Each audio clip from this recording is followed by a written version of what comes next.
Sono molto dispiaciuto per le ragazze perché hanno fatto una grandissima prestazione e questa è la cosa che ci tengo a dire, perché l'avevamo preparata bene questa partita e l'abbiamo affrontata molto bene.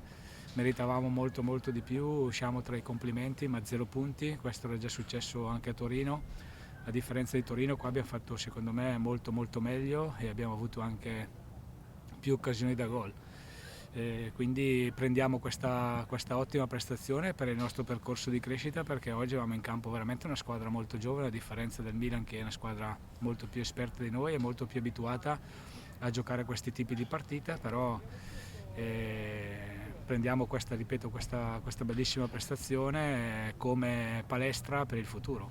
Come ho detto, siamo una squadra molto giovane, quindi dobbiamo lavorare parecchio, soprattutto sul fatto del doversi migliorare giorno dopo giorno, ma quello lo diciamo sempre sin dall'inizio, logicamente anche in personalità, anche se oggi abbiamo fatto delle giocate bellissime e dopo un po' sotto il profilo dell'esperienza, perché non dobbiamo commettere certi tipi di errori e oggi è stata una partita quasi perfetta, abbiamo avuto 4-5 occasioni che potevamo essere un attimino un po' più lucide e fare gol, così non è stato e poi alla prima occasione pulita loro del secondo tempo c'è stato un fraintendimento della difesa e abbiamo preso gol, però ripeto, con una squadra giovane ci sta, è lì che dobbiamo cercare di migliorare, anche perché stiamo facendo un campionato fantastico secondo il mio punto di vista, e alla fine ho detto alle ragazze che devono essere orgogliose di quello che stanno facendo e soprattutto di quello che andremo a fare. Sì, oggi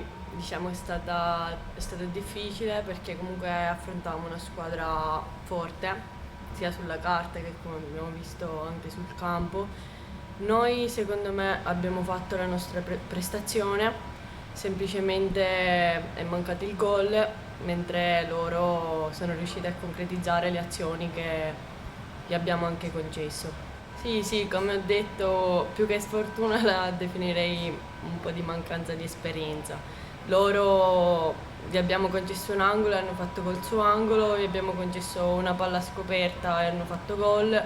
Noi lì davanti alla porta, diciamo, non siamo state così cattive da riuscire a segnare per portarci in vantaggio. Secondo me, ok stare un po' giù di morale perché comunque è sempre una sconfitta, però a mio avviso abbiamo fatto quello che il mister ci ha richiesto e abbiamo cercato di fare una buona prestazione. Penso che in alcuni tratti della partita ci siamo riuscite.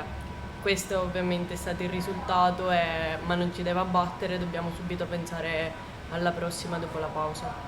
Mi raccomando, però sempre con prudenza perché stiamo ancora combattendo contro il Covid, però auguro a tutti i neroverdi, tutti i tifosi un buon Natale.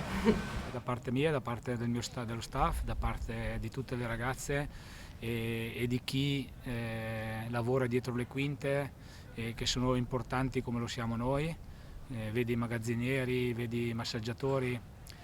Facciamo tanti auguri di buon Natale e un felice anno nuovo a tutti i tifosi del Sassuolo. Forza Sassuolo!